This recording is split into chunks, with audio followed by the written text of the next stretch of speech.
আপনিও কি আমার মতো ইলিশ মাছ প্রেমী? বর্ষার জন্য হাঁ করে অপেক্ষা করেন কবে বর্ষাকাল আসবার বিভিন্ন রকমের পদ রান্না করে খাবো।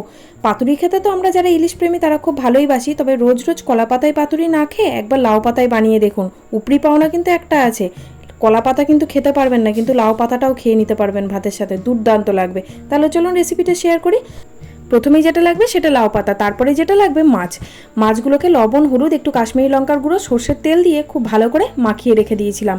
আর এদিকে একটা মশলা করে নিয়েছি, সাদা সর্ষে, কালো সর্ষে, পোস্ত, কয়েক টুকরো নারকেল আর 2-3টে কাঁচা লঙ্কা, আর একটু বাটার সময় লবণ দিয়ে বাটবেন, তাহলে কিন্তু তেতো লাগবে না। মশলাটা পেস্ট হয়ে গেছে। এবার একটা বড় বাটির মধ্যে 2 চামচ মতো টক দই নিয়ে টক দইটাকে ভালো করে ফেটিয়ে নিয়ে ওর মধ্যে মশলাটা দিয়ে দিলাম বেটে রাখা, তার সাথে লবণ, হলুদ, সর্ষের তেল আর দিয়ে দিলাম মাছগুলো দিয়ে ভালো করে মিশিয়ে নিয়ে একটা করে লাউ পাতা নিয়ে তার মধ্যে মাছের মশলা, সর্ষের তেল, কাঁচা লঙ্কা দিয়ে ভালো করে সুতো দিয়ে জড়িয়ে নিয়ে সর্ষের তেলে 10 মিনিট ভেজে নিলেই তৈরি।